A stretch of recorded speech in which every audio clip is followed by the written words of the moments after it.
மனைவி, புருஷன், பிள்ளை, பிரச்சனை, துக்கம், தேவை, இப்படிதான் நம்ம நம்முடைய ஜபங்களை என்ன செய்யறோம், நேரத்தை செலவழிக்கிறோம். அதில் கிடைக்காத பட்சத்தில் கண்ணீர், இப்படி பல போராட்டங்கள். ஒரு சிலர் மாத்திரமே ரட்சிப்பு, ஆவிக்குரிய அனுபவங்கள், இவைகளுக்காக என்ன செய்றாங்க, அழுது ஜெபிக்கிறாங்க. மத்தேயு 20ஆம் அதிகாரம் 20ஆம் வசனத்துல ஒரு தாய் தன் பிள்ளைகள் நிமித்தம் பண்ணுகிற வேண்டுதலை நாம் பார்க்கலாம். பாத்தீங்களா? செபுதேவனுடைய குமாரருடைய தாய். அப்படின்னா என்ன அர்த்தம்? செபுதேவனுடைய மனைவிதான் நிசிரா விண்ணப்பம் பண்றா. என்னுடைய சரியான அர்த்தம் என்னன்னா, யோவானுடைய யாக்கோபுடைய அம்மா. 2 பேரும் சீஷர்கள் ஆக போறாங்க. இப்போ அவங்க அம்மா சொல்றாங்க, என் பரலோகத்துல என் பிள்ளைங்க 2 பேரும் எங்க உட்காரணும்? சிங்காசனத்துல ஒருவன் வலது பாரிசத்திலும் ஒருவன் இடது பாரிசத்துல உட்கார நீர் என்ன செய்ய வேண்டும்? அருள். அதுதான் விண்ணப்பம். என் பிள்ளைகளுக்கு நல்ல சுகத்தை தரும், என் பிள்ளைகளுக்கு நீடித்த ஆயுசு நாட்களை தாரும், என் பிள்ளைகளுக்கு ஞானத்தை கொடும், அறிவை கொடும், புத்தியை கொடும், தெய்வீகத்தை கொடும். என்னெல்லாமோ நம்ம கேட்டு கிடக்கிறோம் இல்லையா? எதுக்கெல்லாமோ அழுகிறோம். ஒரு சட்டைக்காக அழுகிறவங்க இருக்காங்க, நல்ல ட்ரெஸ் இல்லைன்னு அழுகிறவங்க இருக்காங்க, நல்ல வீடு இல்லைன்னு அழுகிறவங்க இருக்கிறாங்க. இப்படி பலரும் பல விதங்கள்ல அழுதுகிட்டு இருக்கும்போது, விண்ணப்பம் பண்ணும்போது, இந்த தாயினுடைய விண்ணப்பம் என்னது? என் பிள்ளைங்க 2 பேரும் பரலோக ராஜ்யத்துல சிங்காசனத்துல ஒருவன் வலது பக்கத்தில் உட்காரணும், ஒருவன். அப்படிப்பட்ட ஆவிக்குரிய ஒரு எதிர்பார்ப்பு. புருஷன் ரட்சிக்கப்படணும், மனைவி ரட்சிக்கப்படணும், குடும்பம் ரட்சிக்கப்படணும், பிள்ளைகள் அபிஷேகம் பண்ணப்படணும், ஆவிக்குரியவங்களா மாறணும், தெய்வீக சுகத்துல என் குடும்பம் என்ன செய்யணும்? நிக்கணும், வேறுபாட்டின் ஜீவியத்தை காத்துக்கொள்ளணும், பரிசுத்தவான்களா என் பிள்ளைங்கள் மாறணும், என் பிள்ளைங்க உண்மையுள்ளவர்களா இருக்கணும். இப்படி நம்முடைய ஜபங்கள் இருக்கா? இருக்கு. அது ஒரு 20% இருக்கும். மிச்சம் 80% எதுக்கு தான்? வீடு, வாசல், நிலம், சொத்து, சுகம், இதுதான். மற்ற 20 சும்மா கடைசி நேரத்தில் எல்லாம் சொல்லிட்டு நானும் என் குடும்பமும் வருகையில் என்ன செய்யணும்? காணப்படணும். அது சும்மா அது மாமூலா எல்லாரும் சொல்லி கொடுத்த ஒரு மாமூல் பிரேயர். வருகைங்கிறது அப்படி பக்கத்து தெருவில் இருக்கு, வந்த உடனே போறதுக்கு, உடனே ஓடி போய் சேர்ந்துக்கிறதுக்கு, அப்படி அல்ல. அது ஒரு பெரிய ப்ராஜெக்ட். ஜெபம் பண்ணுவோம். கத்திருந்த நாட்களில் நம்முடைய விண்ணப்பங்கள் ஆவிக்குரிய விண்ணப்பங்களா இருக்கணும். செபுதேவருடைய குமாருடைய தாயின் விண்ணப்பம் போல அப்படிப்பட்ட ஒரு ஜெப சிந்தை, அப்படிப்பட்ட ஒரு வாஞ்சை, அப்படிப்பட்ட ஒரு ஆவிக்குரிய தாகம், பரலோக ராஜ்யத்தை குறித்த ஒரு விண்ணப்பம், அப்படிப்பட்ட ஒரு ஜெப ஆவியை கத்திருந்த நாட்கள் நமக்கு தர முடியாது. ஜெபம் பண்ணுவோம். ஆண்டவரே, செபுதேவனுடைய குமாரனுடைய தாய், ஆண்டவரே, உம்முடைய சன்னிதானத்துல பிள்ளைகள் சிங்காசனத்துல வர வேண்டும் என்று விண்ணப்பம் பண்ணினாலே கர்த்தாவே, அப்படிப்பட்ட ஒரு விண்ணப்பத்தின் ஆவி கர்த்தாவே இந்த நாட்கள்ல எல்லாருக்கும் உண்டாக முடியாது ஜெபிக்கிற கர்த்தாவே. பிள்ளைகளுடைய ரட்சிப்பு, பிள்ளைகளுடைய ஆவிக்குரிய அனுபவம், பிள்ளைகளுடைய விசுவாசம், குடும்பத்தாருடைய பரிசுத்தம், ஆண்டவரே மகிமையிலே உம்மை சந்திக்கக்கூடிய ஒரு அனுபவம், ஆண்டவரே வருகைக்கு போக வேண்டும், இப்படிப்பட்ட கர்த்தாவே ஒரு வாஞ்சை தாகம், அப்படிப்பட்ட ஒரு ஜெபம், ஆண்டவரே ஜெப ஆவிய தெய்வம் தரும்படியாய் ஜெபிக்கிறோம். ஆண்டவரே, ஆவிக்குரிய சிந்தை உள்ளவர்களாய், அப்படிப்பட்ட ஜெபம் உள்ளவர்களாய் கர்த்தர் நம்மை மாற்ற முடியாய், உருவாக்க முடியாய். ஸ்தோத்திரம் பண்ணுவோம். இந்த நாட்கள் அதிகமாய் கர்த்தருடைய சமூகத்தில் தரித்திருக்கக்கூடிய ஒரு கிருபை வேணும். நம்முடைய பலவீனத்தினாலும் நம்முடைய வேலைகளின் நிமித்தமும் நாம் நம்முடைய காரியம் ஜெபத்தை விட்டுறக்கூடாது. கர்த்தருடைய சமூகத்தை அதிகமாய் நாடணும். வேலை உண்டு, பலவீனங்கள் உண்டு, நமக்கு எல்லா விதமான போராட்டங்களும் உண்டு. இவைகளுக்கு மத்தியில் நாம் தேவ சமூகத்தை விட்டுறக்கூடாது. தானியேல் ரொம்ப பிஸியான ஒரு ஆள், ஆனால் அதே நேரத்தில் அவன் ஜபத்தில் கொஞ்சம் கூட குறைவில்லாமல் இருந்தான்.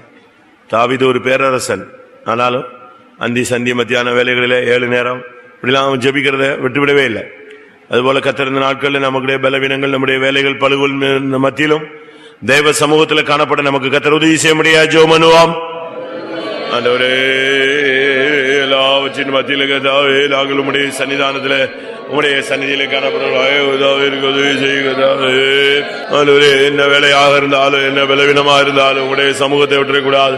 உம்முடைய சந்நிதியிலே கர்த்தாவே தரித்திருக்கத்தக்கதாக கிருபையாய் ஜெபிக்கிறோம். ஆம், நம்முடைய விசுவாசிகள் வீடுகள், அவருடைய அறைகள் ஜெப வீடுகளாய், ஜெப அறைகளாய் மாற வேண்டும். அப்படிப்பட்ட ஒரு அனுபவம் வேணும். நம்முடைய வீடு எல்லாம் ஜெப வீடுகளாய் மாறணும். எல்லாரும் வீட்டில் ஒவ்வொருவரையாவது கர்த்தர் ஜெப வீரர்களாய் என்ன செய்யணும்? மாற்றணும். தாயோ தகப்பனோ புருஷனோ மனைவியோ வாலிப பையனோ பிள்ளையோ சகோதரனோ சகோதரியோ யாராவது ஒரு ஆள் அந்த வீட்டில் ஜெப வீரனா என்ன செய்யணும்? இருக்கணும். அந்த வீடு ஒரு ஜெப வீடா இருக்கணும். கர்த்தர் அப்படி உதவி செய்ய முடியாது, ஜெப வீரர்களை எழுப்ப முடியாது. ஜெபம் பண்ணுவோம். கர்த்தாவே, குடும்பத்தில் ஒவ்வொருவரை கர்த்தாவே ஜெப வீரர்களாய் மாற்றும் ஆண்டவரே. ஆமென். யாக்கோபு அடிக்கடி தேவனால் சந்திக்கப்பட்ட ஒரு மனிதன். ஆனாலும் அவனுடைய ஜெப வாழ்க்கை கொஞ்ச நாள், ஒரு 20 வருஷமா மங்கி போய் கிடந்தது. அன்னைக்கு அந்த பெத்தேல்ல கர்த்தர் அவனுக்கு தரிசனமானாரோ, அதற்கு பின்பு அவனுடைய வாழ்க்கையை அப்படியே அவன் ஆடு, மனைவி, இன்னொரு மனைவி, இன்னொரு மனைவி, இன்னொரு மனைவி, இன்னும் 4 பிள்ளை, இன்னும் 7 பிள்ளை, இப்படி 12 பிள்ளை, 13 பிள்ளை, இப்படி தான் அவன் மைண்டு ஓடிட்டே இருந்துச்சு. அவனுடைய மைண்ட்லாம் எப்படி ஆயினும் நம்ம கொஞ்சம் வசதியாக மாறிடணும், வசதியாக மாறிடணும், வசதியாக மாறிடணும். இந்த ஆடு என்ன குட்டி போடும்? அவனுடைய மைண்டு ஃபுல்லாக வரி குட்டி போடுமா, புள்ளி புள்ளியாக போடுமா, இது எப்படி செய்யலாம், அதை எப்படி செய்யலாம், இதில் ஒரு ஆடு மிஸ் ஆகிட்டா இருந்தாலும் நம்மளை விட மாட்டானே. இவன் மைண்டு முழுசு எல்லாம் ஓடிட்டு இருந்துச்சு. கர்த்தர் அப்படியே இவனை டைவர்ட் பண்ணி விட்டார். இனி இவனை இப்படி போய்கிட்டு இருந்தான்னா இவன் எங்கே வரமாட்டான்? தகப்பன் வீட்டுக்கே வரமாட்டான். அதனால தான் இவனுடைய மைண்டை மாற்றி கர்த்தர் தகப்பன் வீட்டுக்கு சிந்தையை திருப்பினார். நீ புறப்படு. 20 வருஷம் கழிச்சு அப்பதான் அவன் யோசிச்சான், ஐயோ தகப்பன் வீட்டுக்கு போனோன்னா தேவனுடைய வல்லமை இல்லாமல் ஆசீர்வாதம் இல்லாமல் என்ன செய்ய முடியாது, போக முடியாது. அங்கே யார் இருக்கா? ஏசா இருக்கான். இப்பதான் அவனுடைய மைண்டு கரெக்டாக கிளியர் ஆயிடுச்சு. அதுபோல நம்முடைய ஆளுங்க பாருங்க, வேலை, பிஸ்னஸ், பணம், வீடு, இது பாருங்க, ஒரு ஜபன்னா வரமாட்டான், கன்வென்ஷன் ஜபன்னா வரமாட்டான், கன்வென்ஷன் வேலைன்னா வரமாட்டான், ஒன்றும் வரமாட்டான். அவன் மைண்டு ஃபுல்லாக இப்போ தான் எங்கே தான் ஓடிட்டு இருக்கு? இல்லை, அப்படி நம்ம ஜபத்துக்கு போகட்டாலும் கன்வென்ஷனில் போய் ஒரு 1 கோடி ரூபா கொடுத்துடணும் அப்படின்னா சம்பாதிக்கிறான். அப்படியே சம்பாதிக்கிறாங்க. ஒரு ஜபத்துக்கு போகட்டாலும் எப்படியாவது ஒரு 3 லட்ச ரூபா கொடுத்துடணும், 10 லட்ச ரூபா கொடுத்துடணும், அப்படியா? அப்போ அந்த மைண்டு இல்லை. இப்போ அவங்க மைண்டெல்லாம் இந்த யாக்கோபுடைய சிந்தையாக மாறி போச்சு. ஃபுல்லாக எங்கே போனால் எவ்வளோ கிடைக்கும், இங்கே போனால் எவ்வளோ, பிஸ்னஸ் பண்ணால் எவ்வளோ கிடைக்கும், அது கிடைக்கும், இது கிடைக்கும். பிரச்சனை வேறு வழி இல்லை. ஃபீஸ் கட்டணும், வாடகை கட்டணும், கரண்ட் பில் கட்டணும், அப்படி தானே? தன்னை நம்பி இருக்கிற 4 பேருக்கு சோறு போடணும், குடும்பத்தில் சந்தோஷமாக இருக்கணும், நல்லது கெட்டதெல்லாம் சொந்தக்காரன் வீட்டில் போய் என்ன செய்யணும், முன்னால் நிற்கணும், அதுக்கு காசு வேணும், வண்டி வேணும், வண்டிக்கு டியூ கட்டணும், கார் வாங்கணும், காருக்கு டியூ கட்டணும். மைண்ட் ஃபுல்லாக எங்கே தான் ஓடிட்டே இருக்கு? யாக்கோபு தான் ஒரிஜினல் யாக்கோபு. அவன் தோத்து போயிடுவான் நம்ம ஆளுங்கள்ட்ட. நம்ம ஆளுங்க ஃபுல் மைண்டு. ஆனால் கர்த்தர் என்ன பண்ணார் தெரியுமா? இவனுக்கு தகப்பனுடைய வீட்டை குறித்த ஒரு சிந்தையை கட்டளையிட்டார். நான் சொல்ல வந்த பாயிண்ட் அதுதான். அவனை டர்ன் பண்ணி விட்டார். அதுபோல நம்முடைய விசுவாசிகளை கர்த்தர் தான் டர்ன் பண்ணணும். அவனை போய் அவங்க அம்மா அப்பாலாம் சொல்லிலாம் ஒன்றுமே இல்லை. அவன் அம்மாவையும் மறந்துட்டான், அப்பாவையும் மறந்துட்டான். அவன் மைண்டு ஃபுல்லாக இப்போ திரும்ப ஆதியாகமம் 30:25 அதான் இப்போ சொல்கிறேன். என்னை எங்கே அனுப்பிடுங்க? நான் எங்கே போனோம்? ஏன் ஸ்தானத்துக்கு போகணும். அப்போ எங்கே இல்லை? அப்போ நீ இப்போ எங்கே இல்லைன்னு அர்த்தம்? நீ எங்கே இல்லை? நீ உன் ஸ்தானத்தில் இல்லை. ஸ்தானத்தில் இல்லாத மனுஷன் யாரு? கோட்டை விட்டு அலைகிற குருவி. அப்ப 20 வருஷம் நீ குருவியா தான் சுத்திட்டு அலைகிற. யாக்கோபா இல்ல, உன் ஸ்தானத்துல இல்ல, நீ இருக்க வேண்டிய வீட்டுல இல்ல, தகப்பன் வீட்டுல இல்லாம தெரு தெருவா அலைகிற. இப்பனா ராகேல் யோசேப்பை பெற்ற பின் இவன் மைண்ட்ல வந்துச்சு, நம்ம எங்க போயிடலாம், நம்ம புறப்பட்டு நம்ம இடத்துக்கு போயிடலாம் அப்படி. அவன் லாபான் சாதாரண ஆள் கிடையாது.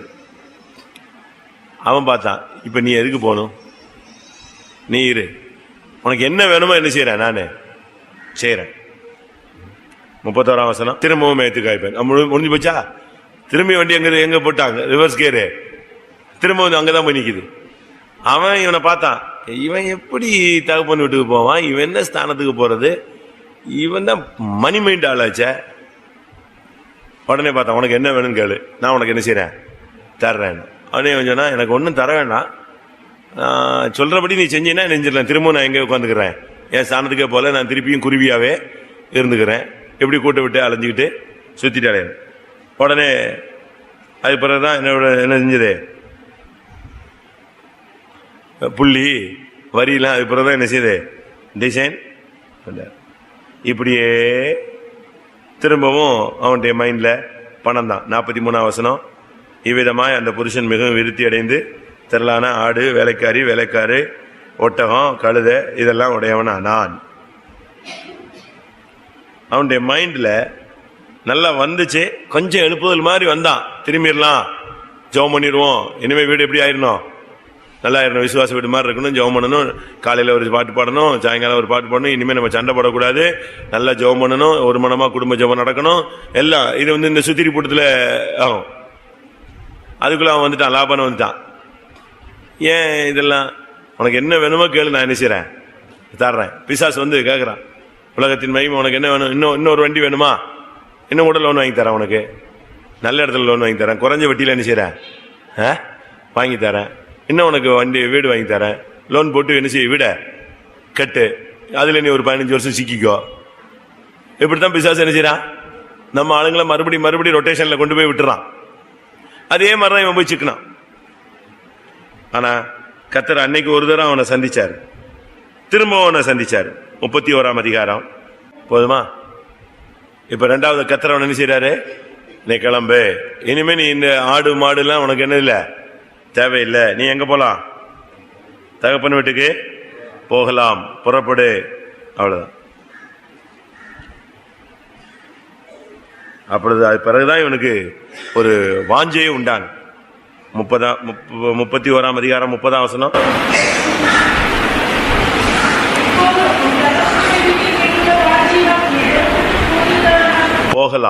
போகலாம். இப்பதான் தடை என்ன செய்யுது, மாறுது. நீ போனப்போ தகப்பன் மேல், இப்ப வீட்டின் மேல அவனுக்கு என்ன வருது, வாஞ்சை உண்டாகுது. அதனால இப்ப நான் சொல்ல வந்த பாயிண்ட் என்னன்னா, நம்ம ஆளுங்க ஃபுல்லா டைவர்ட் ஆகி போயிட்டு இருக்காங்க. ஃபுல்லா பணம், வேலை, படிப்பு, ரொம்ப ஸ்பீட் நம்ம ஆளுங்கெல்லாம். ஆவிக்குரிய காரியங்கும் போது இவ்வளவு உற்சாகம் இல்ல. ஒரு ஜபத்துக்கு போகணும்னா இவ்வளவு வரமாட்டான். இன்னைக்கு நாளைக்கு என்ட்ரன்ஸ் எக்ஸாம், சும்மா அவங்க பிள்ளைகளை கூட்டிட்டு எங்க ஓடுறான், மெட்ராஸுக்கு ஓடுது எல்லாம். ஏன்னா நாளைக்கு என்ட்ரன்ஸ் எக்ஸாம், எப்படியாவது போயிடணும். அதே இது கன்வென்ஷனுக்கு மெட்ராஸ் போனா அங்க எப்படிங்க போறது, அது எப்படி அங்கெல்லாம் இருக்க முடியுமா? ஆனா இன்னைக்கு எல்லாம் எங்க கிளம்புது சொல்லுங்க, இன்னைக்கு மட்டும் சென்னை, அதே சென்னை தான். அதாவது அந்த ஆவிக்குரிய தாகம் குறைஞ்சு போன ஒரு காலம். ஜோமனோ யாக்கோபை சந்தித்து திருப்பின தேவன் நம்முடைய பிள்ளைகளையும் திருப்ப வேண்டும். அவங்க இப்படியே உலகம் உலகம் உலகம் உலகம்னு போய் கடைசியில சடுதியில சகாயமின்றி நெஞ்சிடக்கூடாது, நாசமாயிர கூடாது. அதனால கர்த்தர் அன்றைக்கு யாக்கோபை சந்தித்து பேசி அவனை எச்சரித்து அவனை உணர்த்தி அவனை ஆண்டவரே இழுத்து கொண்டு வந்த மாதிரி 20 வருஷம் கழிச்சு எழுதிட்டு வந்தார். அதுபோல உலகம், பணம், உலக ஐஸ்வர்யம், உலக கவலை, உலக காரியங்களை நோக்கி போய்கொண்டிருக்கிற நம்முடைய ஜனத்தை யாக்கோபை திருப்பின தேவன், யாக்கோபின் தேவன் நம்முடைய ஜனத்தை தம்முடைய பக்கமாய் பிதாவின் வாசஸ்தலத்தை குறித்து, பிதாவின் வீட்டை குறித்து ஒரு சிந்தையை கொடுத்து திருப்பும்படியாக எல்லாரும் போராடி ஜெபம் பண்ணுவோம். ஆண்டவரே, யாக்கோபின் சிந்தை இன்றைக்கு சபைக்குள்ளே போராடுகிறதே கர்த்தாவே. யாக்கோபின் சிந்தை ஊழியர்களுக்குள்ளே போராடுகிறதே. யாக்கோபின் ஆவி விசுவாசிகளுக்குள்ளே போராடுகிறதே. யாக்கோபின் ஆவி வாலிபர்களோடு போராடுகிறதே. அன்றைக்கு யாக்கோபோடு போராடின தேவ ஆவியானவர் திரும்ப உங்க தாவை அவனை இழுத்து திரும்பி தகப்பன் வீட்டுக்கு கொண்டு வரும்படியாக பிரயாசப்பட்ட தெய்வம் இன்றைக்கு எங்களுடைய ஜனத்தை திருப்பும், உம்முடைய பக்கம் திருப்பும். பிதாவின் வீட்டின் மேல் ஒரு வாஞ்சையை உண்டாக்கும், ஆவிக்குரிய வாஞ்சையை ஜனங்களுக்கு உண்டாக்கும். ஓரே பல பல பல பக்கர பக்கர பல பக்கதிர பல கர பக்கதிர பல கதிரா கர பக்கதிரா திரபனா திரா திரபானியா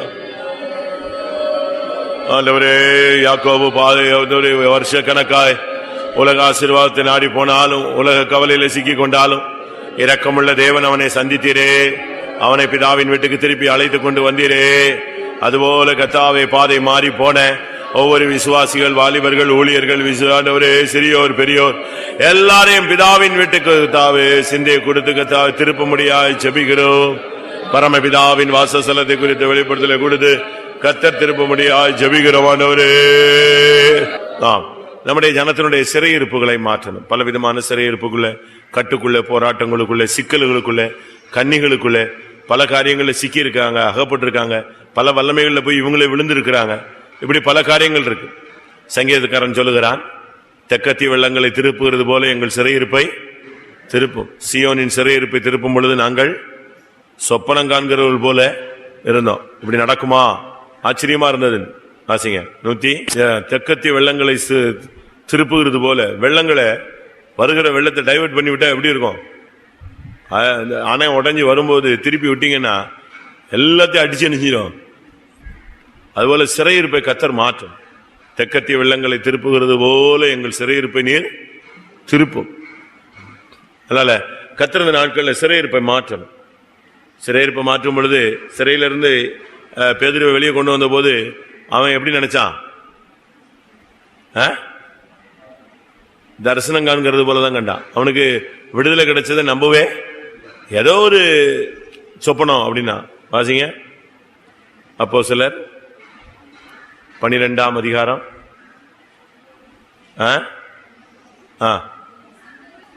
தரிசனம் காண்கிறது போலதான் அவன் என்ன செஞ்சான்? யோசிச்சான். அவன் மைண்ட்ல அது தரிசனம் தான் யோசிச்சான். ஆனா கர்த்தர் அவனை வெளியே கொண்டு வந்துட்டார். அதுபோல நம்முடைய ஜனத்துக்கு விடுதலை என்பது ஒரு காணல் நீராக, கனவாக இருக்கலாம். கர்த்தர் அதை நனவாக்கணும். எந்தெந்த சிறையிருப்புல, எந்தெந்த கட்டுக்குள்ள, எந்தெந்த பிரச்சனைக்குள்ள, எந்தெந்த குழப்பத்துக்குள்ள சிக்கி இருக்காங்களோ, கர்த்தர் இந்த நாட்கள் நம்முடைய, அது ஊழியரா இருந்தாலும், விசுவாசியாக இருந்தாலும், புதியவர்களா இருந்தாலும், பழையவர்களா இருந்தாலும், வாலிபர்களா இருந்தாலும், வயோதிபர்களா இருந்தாலும், பெற்றோரா இருந்தாலும், பிள்ளைகளா இருந்தாலும், எந்த சிறையிருப்புல இருந்தாலும் கர்த்தர் அவருடைய சிறையிருப்பை வெள்ளங்களை திருப்பது போல இந்த நாட்களிலேயே உடனே திருப்ப முடியாது. சிறையிருப்பிலிருந்து நம்முடைய ஜனத்தை வெளியே கொண்டு வர முடியாது. போராடி ஜெபம் பண்ணுவோம். நம்ம ஜெபம் ஒரு ஆளையாவது வெளியே கொண்டு வரணும். ஆமென். 1:1. ஒரு ஊழியக்காரன் ஜெபிக்கும் பொழுது ஒரு ஆள் விடுதலை ஆகணும். ஒரு விசுவாசி ஜெபிக்கும் போது ஒரு ஆள் விடுதலை ஆகணும். ஹல்லேலூயா, ஹல்லேலூயா, ஹல்லேலூயா. ஆமென், ஆமென், ஆமென், ஆமென். ஹல்லேலூயா. கர்த்தாவே, தெக்கத்திய வெள்ளங்களை திருப்புகிறது போல உங்கள் சிறையிருப்பை திருப்புகிற தேவன் நீர் அல்லவோ? ஜனத்தின் சிறையிருப்பை மாற்றக்கூடியவர் நீரே. எந்த சிறையிருப்பில் இருந்தாலும், கலக்கங்கள்ல இருந்தாலும், துக்கத்தில் இருந்தாலும், குழப்பங்கள்ல இருந்தாலும், கன்னிகளில் இருந்தாலும், எந்த வல்லமையில சிறைப்படுத்தப்பட்டிருந்தாலும் இந்த ஜெபம் அவர்களை விடுவிக்கட்டும். இந்த ஜெபம் அவர்களை விடுவிக்கட்டும். இந்த ஜெபம் அவர்களை விடுவிக்கட்டும். இந்த ஜெபம் அவர்களை விடுவிக்கட்டும். இந்த ஜெபம் அவர்களை விடுவிக்கட்டும். சிறையிருப்பை திருப்புகிற தேவன் நீர் ஒருவரே. சிறையிருப்பை திருப்புகிற தேவன் நீர் ஒருவரே. சிறையிருப்பை திருப்புகிற தேவன் நீர் ஒருவரே. 400 வருட அடிமைத்தனத்தை தகர்த்தெறிந்தவரே. கட்டப்பட்ட ஜனங்களை விடுவிக்கிறவரே. சிறைப்பட்ட ஜனங்களை விடுவிக்கிறவரே. இன்னைக்கு எங்களுடைய சபையில கட்டப்பட்டிருக்கிறவர்கள், சிறைப்பட்டவருடைய சிறையிருப்பை திருப்போம். அல்லேலூயா, அல்லேலூயா, அல்லேலூயா, அல்லேலூயா. ஒரு மனுஷனை ஒரு 15 கட்டு போட்டு கட்டி வச்சிருக்காங்கன்னா, நம்ம 15 பேர் ஜெபிக்கும் போது ஒரு ஆள் ஒரு கட்டாவது என்ன செய்யணும்? அந்த பிசாசு பிடிச்சவனை சங்கிலி போட்டு நினைஞ்சாங்க, கட்டி வச்சாங்க. அந்த சங்கிலியை கூட அறுத்துரும். எந்த வல்லமை? பிசாசின் வல்லமைக்கு சங்கிலி அறுக்க வல்லமை உண்டுன்னா நம்முடைய ஜெபம் என்ன செய்யணும்? தெரிக்க வைக்கணும். கன்னிகள் எல்லாம் என்ன செய்யணும்? தெரிக்க வைக்கணும். எல்லாரும் போராடி ஜெபம் பண்ணுவா. அல்லேலூயா. வாயை தர, அபிஷேகத்தை உபயோகப்படுத்து. ஹல்லேலூயா, ஹல்லேலூயா. ஓ ரபக்க ரபக்க திடக்க ரபலக்க திரபானியா. இயேசுவின் நாமத்தில், இயேசுவின் நாமத்தில், இயேசுவின் நாமத்தில் சபையின் சிறையிருப்பு மாறட்டும், ஊழியர்களுடைய சிறையிருப்பு மாறட்டும், விசுவாசிகளுடைய சிறையிருப்பு மாறட்டும், வாலிபருடைய சிறையிருப்பு மாறட்டும், புருஷனுடைய சிறையிருப்பு மாறட்டும், மனைவிமாருடைய சிறையிருப்புகள் மாறட்டும், குடும்பத்தில் பொறுப்பாளர்களுடைய சிறையிருப்புகள் மாறட்டும். ஆமா. சிலர் திருந்தலாம், ஆனா திருந்த மாட்டேங்கிறாங்க. பிடிவாதம், சுவாபத்தை மாத்திக்கொள்ள. மனைவி ஒரு காரியத்தை நீங்க இப்படி செய்யுங்க அப்படின்னு சொன்னதுக்காகவே அதுல செய்யக்கூடாதுன்னு என்ன செய்யறது, அதே பிடிவாது. புருஷன் ஒரு காரியத்தை சுட்டி காட்டிட்டாரு அப்படின்னு சொல்லி அந்த கோபத்திலேயே அந்த சுவாபத்தை என்ன செய்யறது இல்ல, விடுறது இல்ல. சில பிள்ளைகளுக்கு அப்படி ஒரு பிடிவாதம் இருக்கும். வாதத்துல மோசமான வாதமே இதுதான், பிடிவாதம் தான். அது மாத்தலாம், ஈஸியா மாத்தலாம். அந்த சுவாபத்தை உடைக்கணும். அந்த சுயம் உடைஞ்சிருச்சுன்னா என்ன செய்யும் அது. ஆனா ஒரு சில கேரக்டர்லாம் அவங்க விடுதலை வாஞ்சிக்கிறது, அப்படியே இருக்கிறது. அந்த ஸ்டபர்ன் நேச்சர், இப்படித்தான் இருப்பேன், ஆமா நான் இப்படித்தான் இருப்பேன், நீ இருந்தா இரு, என் கூட வாழ முடிஞ்சா வாழ, இல்லைன்னா போயிட்டே இரு. அது இல்லை மடத்தனமான வார்த்தைகள், தெய்வீகமற்ற. நான் இப்படித்தான் இருப்பேன், நான் இப்படித்தான் செய்வேன், நான் என்னால முடிஞ்சா பார். அப்படிப்பட்ட வார்த்தைகள் எல்லாம் நம்முடைய குடும்ப வாழ்க்கையை சிதைக்கக்கூடிய வார்த்தைகள். மற்றொன்று, விசுவாச வாழ்க்கையவே என்ன செஞ்சிடும், சிதைச்சிடும். ஊழியக்காரங்க கூட ஒரு சிலர்லாம் பிடிவாதத்துல தான் ஊழியத்தை விட்டு போனது. என்னால் இப்படிலாம் இருக்க முடியாது, என்னால் அப்படிலாம் செய்ய முடியாது. செய்ய முடியாதுன்னு ஒண்ணுமே கிடையாது, செய்யக்கூடாதுன்னு ஒண்ணுமே கிடையாது. கிருபை இருந்தா எல்லாத்தையுமே என்ன செய்ய முடியும், செய்ய முடியும். நீ வாஞ்சித்தால் கர்த்தர் உனக்கு என்ன செய்வாரு, உதவி செய்வார். அதனால சில கேரக்டர்ஸ்ல ஒரு சிலருக்குலாம் ரொம்ப ஸ்டபர்ன் நேச்சர் இருக்கு. அப்படியே அதே தான் ஈஸியா தூக்கி எறியலாம். ஒரு நாள் ஜெபம் பண்ணா போதும், தாழ்த்தி ஒப்பு கொடுத்தா போதும், கொஞ்சம் மனசை விட்டு கொடுத்துட்டா போதும், கொஞ்சம் தாழ்ந்து போயிட்டா போதும், அந்த பிடிவாதத்தை என்ன செய்யணும், கட்ட தளர்த்துட்டா போதும். அநேக சுபாவங்கள்ல நம்முடைய புத்தியினத்துல தான் அந்த சுபாவம் என்ன செய்ய மாட்டேங்குது, நம்மளை விட்டு போக மாட்டேங்குது. ஆனா அதே நேரத்தில் பாருங்க, சொந்தக்காரங்களுக்குள்ளேயோ விசுவாசிகளுக்குள்ளேயோ ஊழியக்காரங்களுக்குள்ளேயோ சண்டை வந்துருச்சுன்னு வச்சுக்கோங்களேன், செத்தாலும் மூஞ்சில முழிக்க மாட்டாமா, அதுல பயங்கர வைராக்கியமா இருப்பான். பாத்திருக்கீங்களா? அப்போ அவனுக்கு நல்ல காரியத்திலேயும் கெட்ட காரியத்திலையும் பிடிவாதம் என்ன செய்யுது இருக்கு. ஏரியா பிரேயர் சீச்சி, இவனுமே அவங்க வீட்டுக்கு போவானா, என்ன அந்த வீட்டுல ஜபமோ கல்யாணமோ சாவோ எது வந்தாலும் என்ன செய்ய மாட்டான், போக மாட்டான். இதே போல நீ இந்த வைராக்கியத்தை, மாம்ச வைராக்கியத்தை எதுல காட்டு, ஸ்பிரிச்சுவல்ல காட்டு. கலாத்தியர்ல வாசிக்கிறோம், நல் விஷயத்தில் வைராக்கியம் பாராட்டுவது நல்லது. நல்ல காரியங்கள்ல நீங்க என்ன செய்ய, வைராக்கியம் பாராட்டு. எத்தனை 4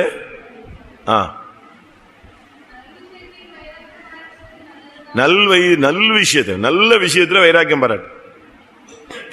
மாம்சீக காரியங்கள் என்ன செய்யாங்க, வைராக்கியம். மன்னிப்பு கேட்க மாட்டேன், அவன் மூஞ்சில முழிக்க மாட்டேன், சாவு கூட போக மாட்டேன், அப்படி ஒரு கூட்டம் எனக்கு சேவை தேவையில்லை, அந்த ஊழியக்காரர் முகத்துல பார்க்க மாட்டேன், அந்த ஊழியக்காரர் இருக்கிற வரைக்கும் நான் என்ன செய்ய மாட்டேன், கோயிலுக்கு போகவே மாட்டேன். அந்த ஊழியக்காரர் பரலோகத்துக்கு வருவாரு, என்ன பண்றது, நீயும் பரலோகத்துக்கு போக மாட்டியா சொல்லுங்க. இல்ல 2 பேருமே நரகத்துக்கு போயிட்டீங்க, என்ன பண்றது, நான் நரகத்துல இருக்க முடியாது, வந்தாலும் வந்துட்டாருன்னு சொல்லுவியா சொல்லுங்க. இந்த உலகத்துல சேர்ந்து வாழ முடியாதவன்லாம் நரகத்துல சேர்ந்து வாழ போறான். அப்படிதானே? இந்த உலகத்துல சேர்ந்து வாழ முடியாதவர்கள் எங்க போய் சேர்ந்து வாழ போறாங்க, நரகத்துல சேர்ந்தானே வாழணும். உங்களுக்கு புரியுதா புரியலையா? இங்கே மனைவியோட வாழ முடியல, புருஷனோடு வாழ முடியல, பெற்றோரோடு வாழ முடியல, மாமனார் மாமியாரோடு வாழ முடியல, யாரோடும் சேர்ந்து வாழ முடியல. அந்த பஸ் சரியில்லை, இந்த ஊழியக்காரன் சரியில்லை, அவன் சரியில்லை, இவன் சரியில்லை, ரைட். இதெல்லாம் லிஸ்ட் எல்லாம் கிளியர் ஆயிடுச்சு, உன் லைஃப் முடிஞ்சு போச்சு. எங்க போய் வாழ போற? நீ சொன்ன குற்றச்சாட்டுகள்லாம் உண்மையா இருந்து நீ அவங்கள விட்டு பிரிஞ்சு அவங்கள அதே மாதிரி ஜீவிச்சிருந்தா நீங்க எல்லாரும் சேர்ந்து எங்க போயிருவீங்க? அருமையான ஒரு தேசம், போனால் திரும்பி வராத தேசம். அப்படித்தானே இருக்கு வசனம், போனால் திரும்பி வராத தேசம், மரணாந்தகார தேசம், ஒளி இல்லாத தேசம், இருண்ட தேசம். அங்க போய் சேர்ந்து கட்டி பிடிச்சிட்டு வர போறியா? நரகத்துல போய் கட்டி பிடிச்சிக்க வேண்டியான், பாதாளத்துல அக்னியில. அந்த தேசத்துக்கு 4 பேர் இருக்கு. அது கானான் தேசம் அல்ல. என்ன தேசம்? ஒளியையும் இருளாக்கும் தேசம். ஒளியை இருளாக்கும் தேசம், மரணாந்தகாரமான தேசம், போனால் திரும்பி வராத தேசம். அந்த தேசத்துல போய் ஒன்னா இருக்க போறீங்களா? ஒரு சண்டே ஸ்கூல் ப்ரோக்ராம்ல போட்டாங்க, கேயாசி, யூதாஸ் இவங்க எல்லாம் எங்க சந்திக்கிறாங்க?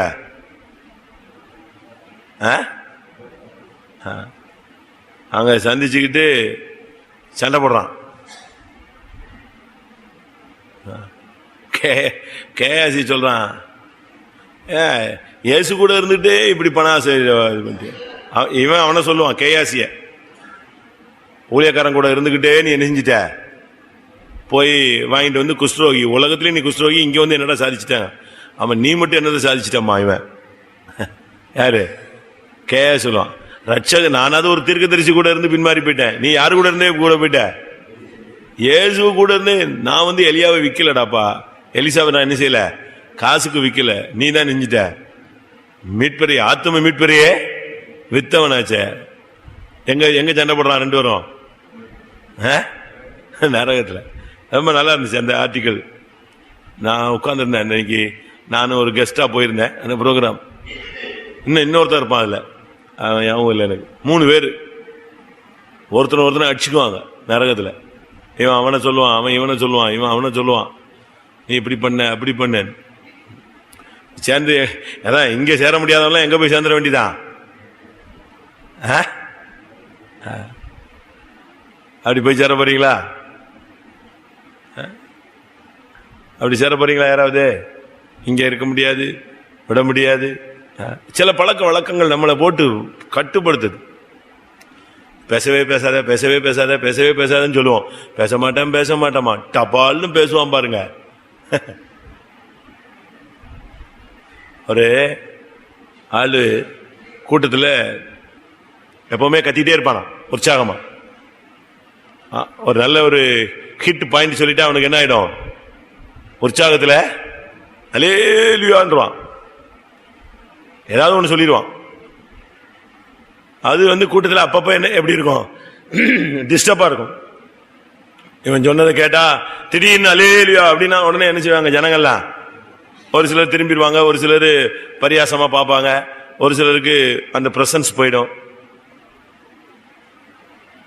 அதனால அந்த உற்சாகத்தை அவனால கட்டுப்படுத்த முடியல, அது அவனுடைய பழக்கம். ஒரு நாள் அந்த சபையில் ஒரு ஃபாரினர் வந்தார்.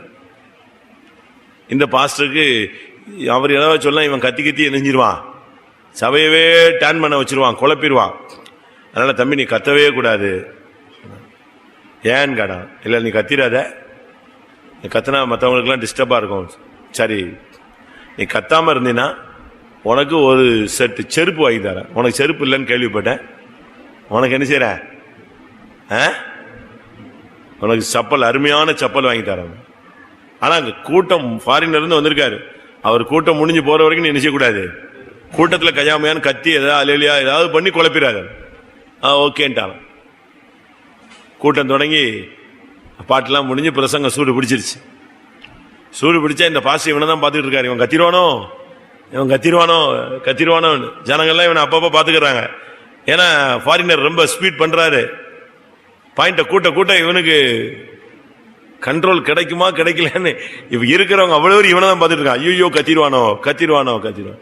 திருப்பி சந்தோஷம், ஏன்னா செருப்பு வாங்கி கொடுக்குறேன்னு சொன்னதுனால அவன் நினைச்ச மாட்டான், கத்த மாட்டான்.